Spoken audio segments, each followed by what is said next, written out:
মুসলিমের প্রতিপালনকারী রব আল্লাহ, অমুসলিম যে তার রব আল্লাহ, নাস্তিক যে তার রব আল্লাহ।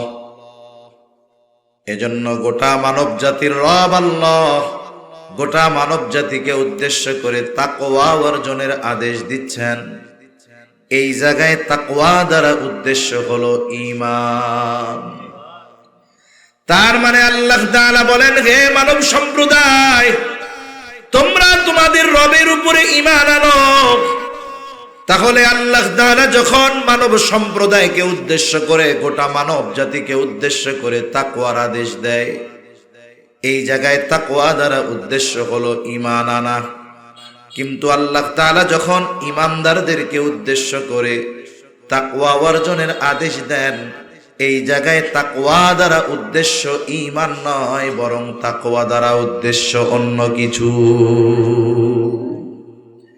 কারণ আমরা তো ঈমান আনছি আলহামদুলিল্লাহ, তাইলে আমাদের তাকওয়া অর্জনের আদেশ আল্লাহ তাআলা দিলেন কেন?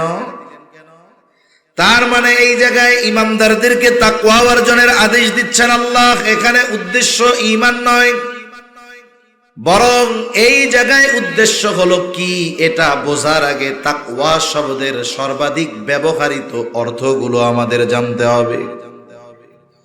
তাকওয়া শব্দের সর্বাধিক ব্যবহার হয় দুইটা অর্থে, বেশি ব্যবহার হয় দুইটা অর্থে। তাকওয়া শব্দের একটি অর্থ হলো ভয় করা। তার মানে আল্লাহ তাআলা বলতেছেন, বান্দা ঈমানদার তুমি আমারে ভয় করো। তাকওয়া শব্দের আরেক অর্থ হলো বেঁচে থাকা। কিসের থেকে? বলে পাপের থেকে। এখন আসেন, ভয় তো মানুষকেও করে, মানুষ বিভিন্ন কারণে আরেকটা মানুষকে ভয় করে।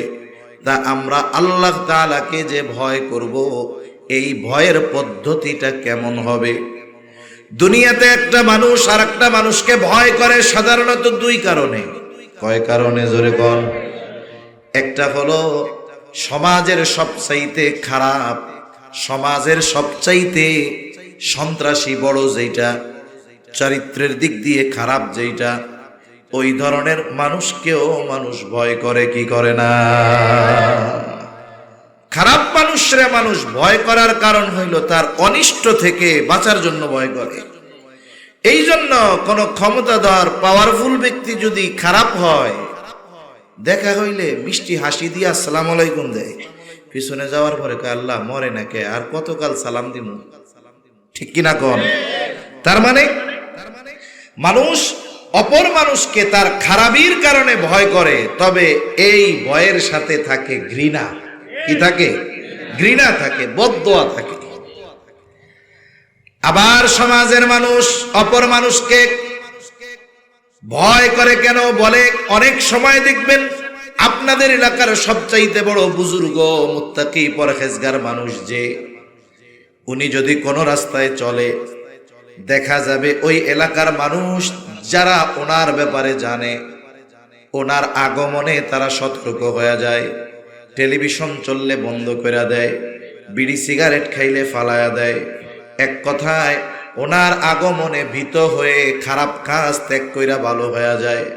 এই যে লোকটারে যে মানুষ ভয় করে, বলে তার খারাপির কারণে ভয় করে না, বলে তার সম্মান ইজ্জত মোহাব্বত করে বিধায় তাকে ভয় করে। তাহলে ভালো মানুষরেও মানুষ ভয় করে। এই ভয়ের মধ্যে কি থাকে? সম্মান। এই ভয়ের মধ্যে থাকে মোহাব্বত। এখন কেন ভয় করে? বলে তার আজমতের দিকে খেয়াল রেখা। তাহলে আমরা আল্লাহরে ভয় করব কেন? বলে আল্লাহকে ভালোবেসে বান্দা ভয় করবে। ঈমানদার সবচেয়ে বেশি ভালোবাসে আল্লাহ তাআলাকে, সাথে সাথে ঈমানদার সবচেয়ে বেশি ভয় পায় আল্লাহ তাআলাকে। এটা আমার কথা না, স্বয়ং আল্লাহ তাআলা কোরআনুল কারীমের মধ্যে বলেন, ওয়াল্লাযীনা আমানু আশাদ্দু হুব্বাল লিল্লাহ।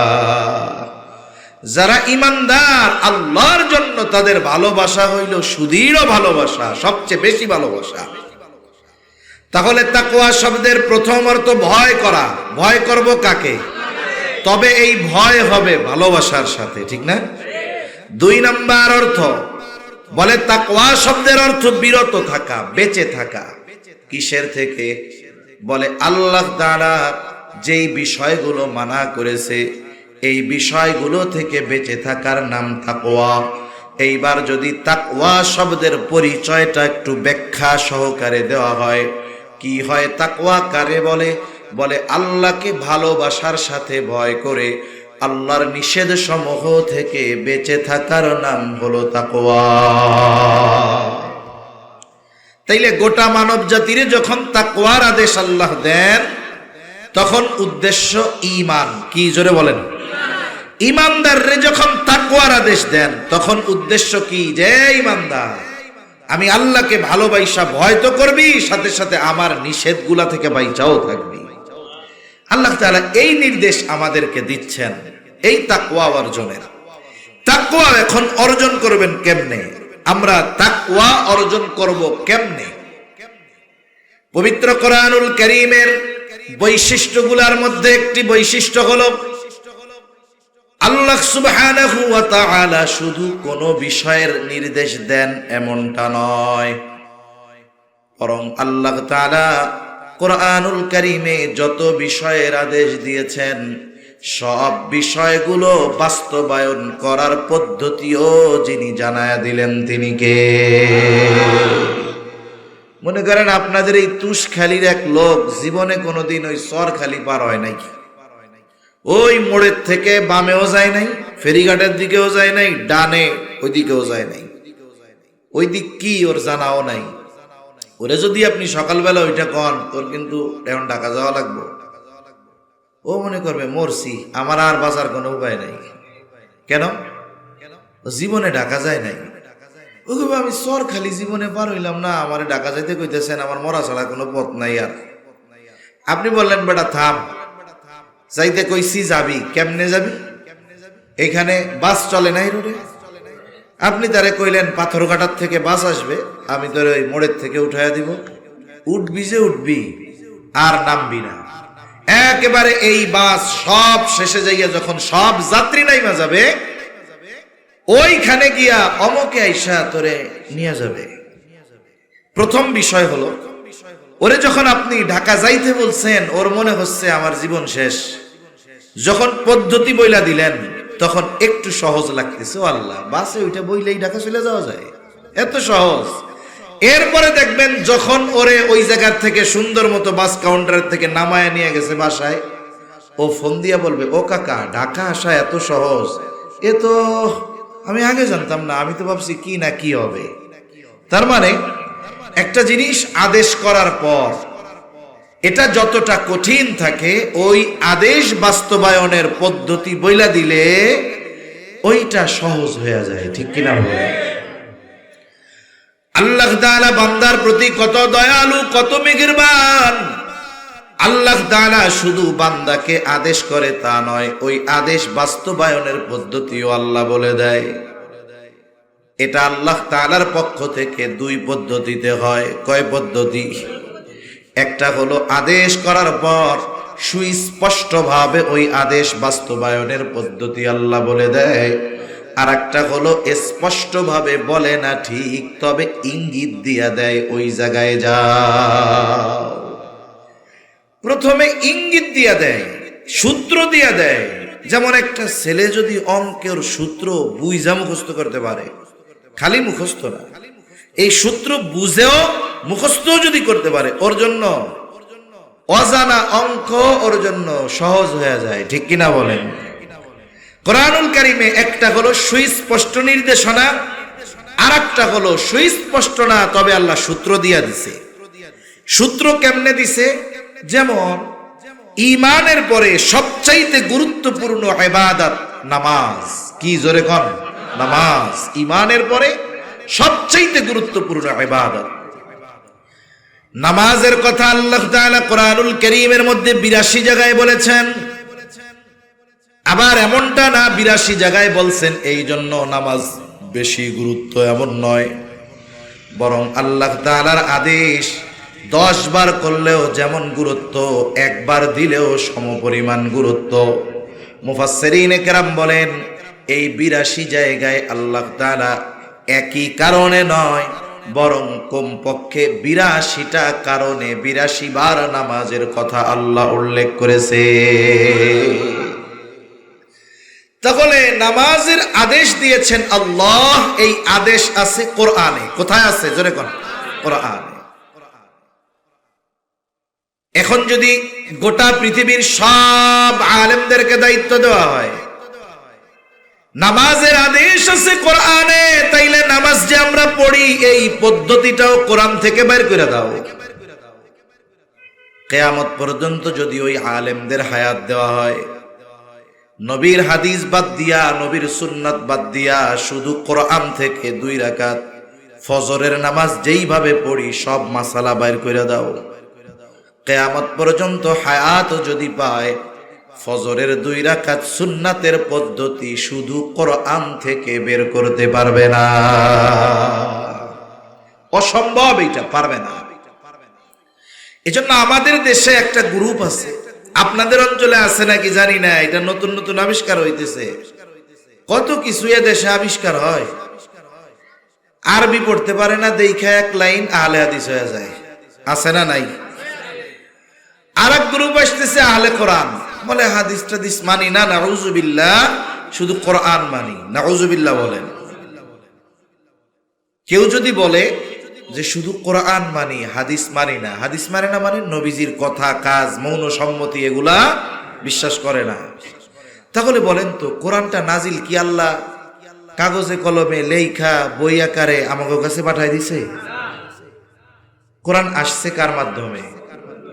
তাহলে সেই নবীর কথাকে অস্বীকার করা মানে, ওরা যদিও বলে আহলে কোরআন, ওরা অবশ্যই অবশ্যই আহলে কোরআন নয়, বরং ওরাও আহলে কোরআন তো নয়, বরং ওরা কোরআনও অস্বীকারকারী।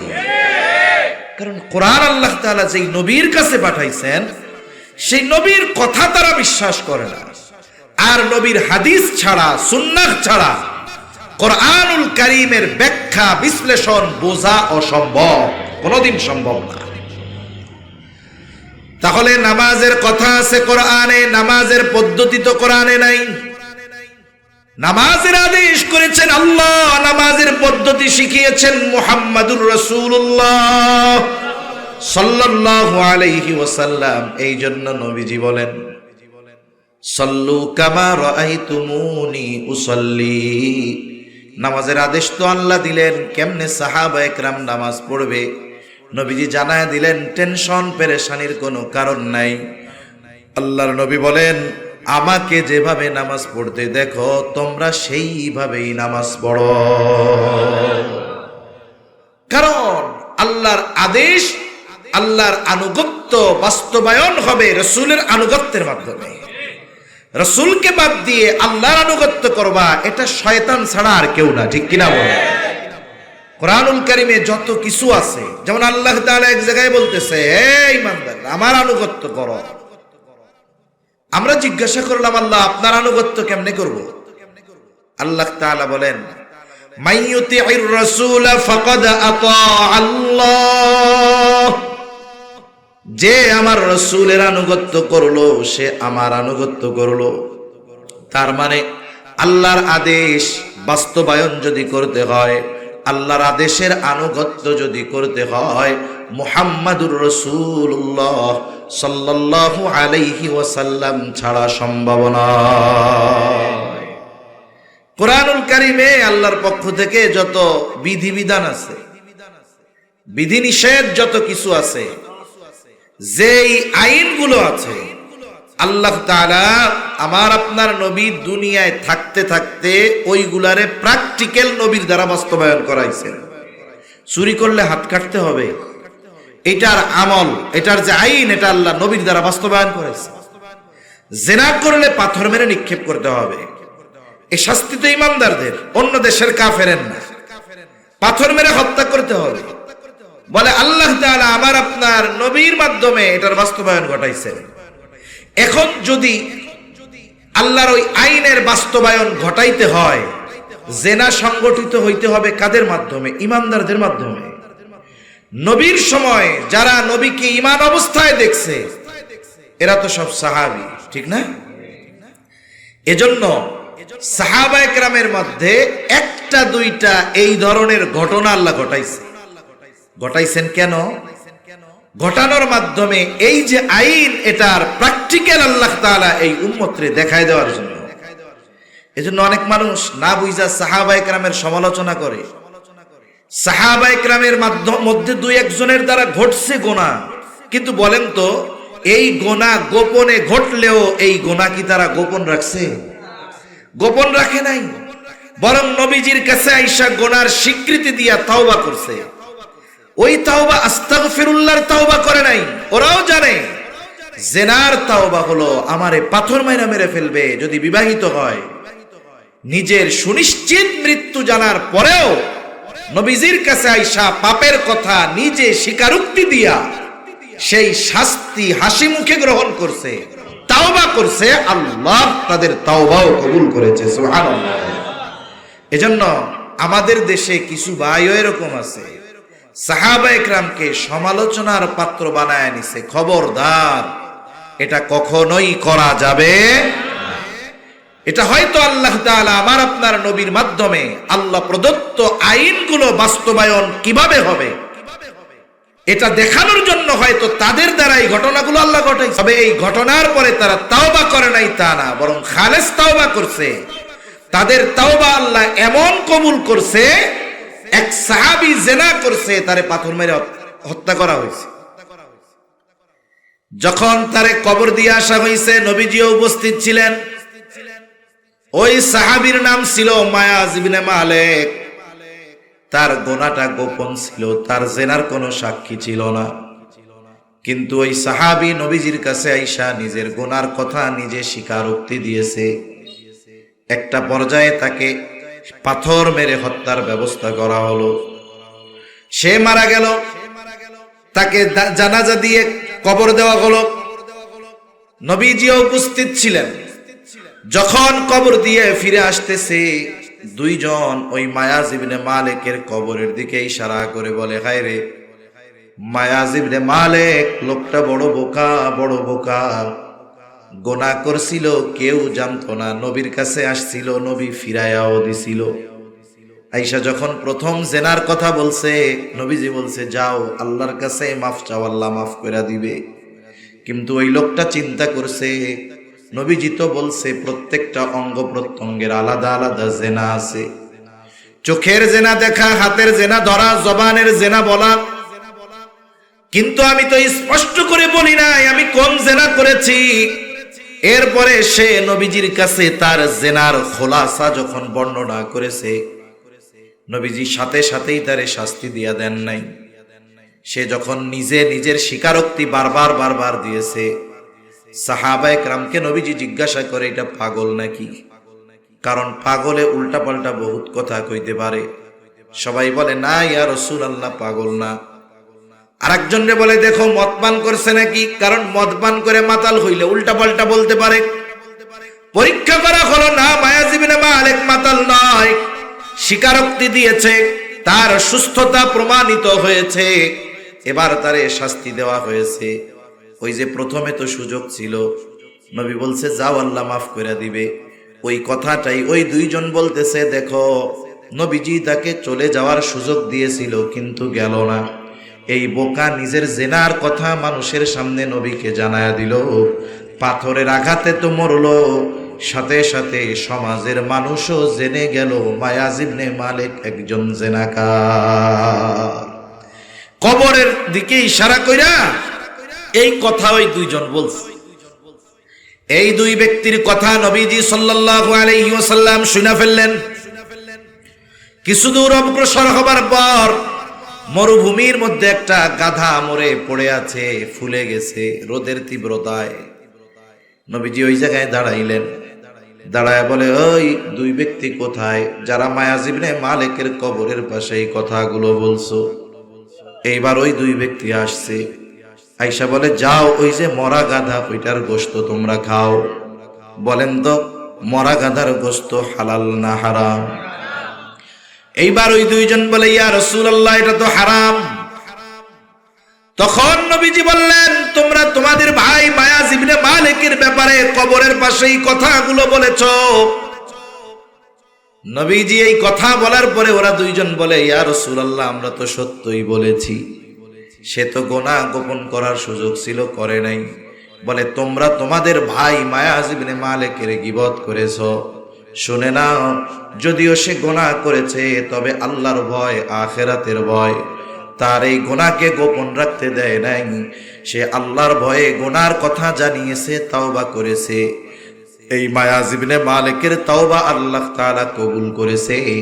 আমি তাকে জান্নাতের মধ্যে দেখতে পাচ্ছি। শুধু তাই না, এর তাওবা আল্লাহ এমন কবুল করেছে, যদি বড় এক সম্প্রদায়ের মধ্যে মায়াজ ইবনে মালিকের তাওবা বন্টন করে দেওয়া হয়, তাহলে ওই সম্প্রদায়ের নাজাতের জন্য তার তাওবা যথেষ্ট হয়ে যাবে। তাহলে সাহাবায়ে কেরামের মাধ্যমে যদি কোনো পাপ ঘটেও থাকে, তারা কি পাপের উপরে ছিল না তাওবা করেছিল? আর তাদের তাওবার পাওয়ার কত, দাম কত? নবীজি বলতেছে যে এই তাওবা যদি এক সম্প্রদায়ের মধ্যে বন্টন করে দেওয়া হয়, ওই সম্প্রদায়ের পাপীদের নাজাতের জন্য তার তাওবা যথেষ্ট হয়ে যাবে। এজন্য অনেক সময় সাহাবায়ে কেরামের ব্যাপারে সমালোচনা করতে করতে অনেক ভাই দেখছে এটাও কয় যে সাহাবায়ে কেরাম তো জিনাও করছে। আস্তাগফিরুল্লাহ। এজন্য তাদের আজমতের দিকে খেয়াল রাখা। আমাদের এই উপমহাদেশে বিশেষ করে জিকির করি, লা ইলাহা ইল্লাল্লাহ,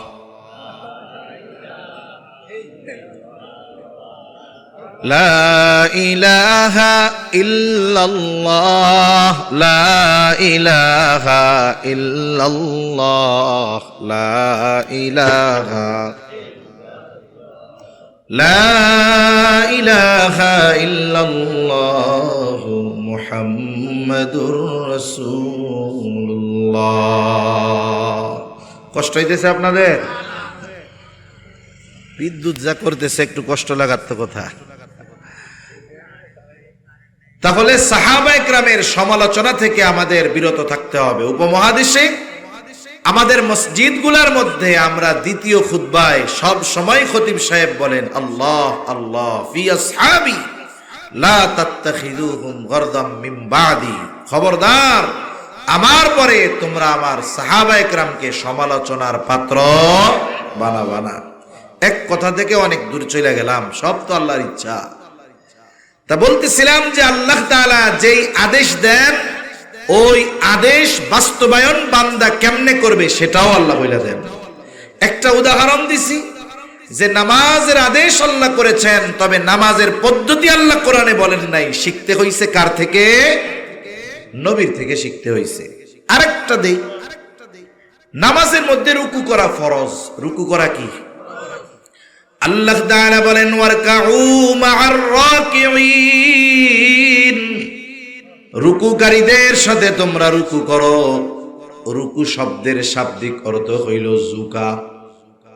এখন একজন নামাজে দাঁড়াইলো, রুকুর সময় সে শুধু তার মাথাটারে একটু নিচের দিকে ঝুঁকাইছে। বলেন তো এটাকে আমরা রুকু বলবো নাকি? কেন? বলে রুকু শব্দের অর্থ ঝুঁকা ঠিক, তবে রুকুর মধ্যে কতটুকু ঝুঁকতে হবে, কিভাবে ঝুঁকা থাকতে হবে, কতক্ষণ থাকতে হবে। আল্লাহ রুকুর আদেশ দিয়েছেন ঠিক, কিন্তু কতটুকু ঝুঁকতে হবে এটা আল্লাহ কোরআনে বলেন নাই। এটা শিখতে হয়েছে নবীর থেকে, ঠিক কিনা বলে? এজন্য আল্লাহর যত আদেশ আছে, আদেশগুলো বাস্তবায়নের পদ্ধতিও আল্লাহ বইলা দেয়। একটা হলো স্পষ্টভাবে, আর একটা হলো অস্পষ্টভাবে। এখন আসেন স্পষ্টভাবে আল্লাহ কোনগুলা বলে।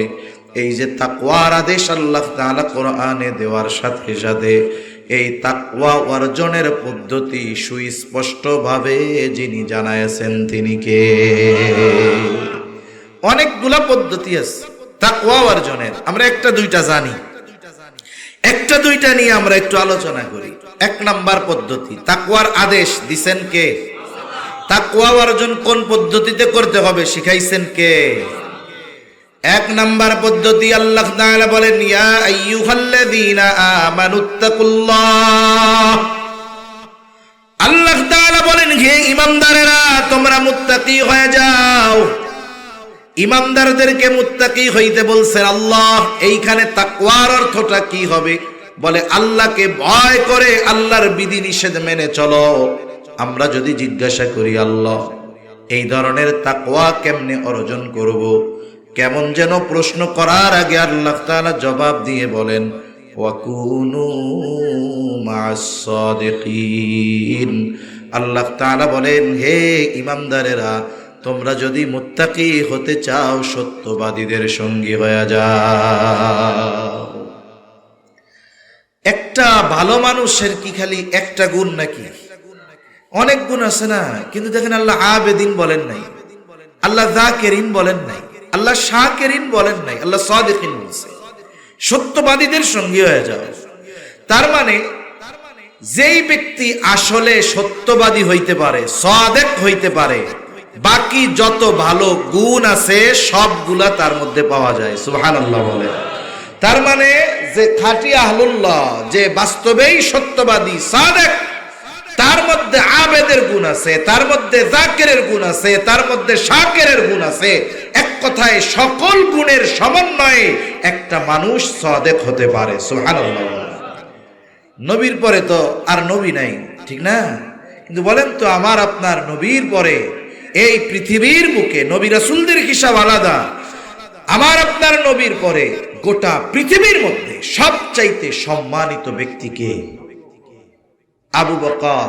উপাধি কি? জোরে বলেন না কি? সিদ্দিক। এই সিদ্দিকের মধ্যে সব গুণ আছে। এজন্য আল্লাহ তাআলা বলেন সত্যবাদীদের সঙ্গী হয়ে যাও।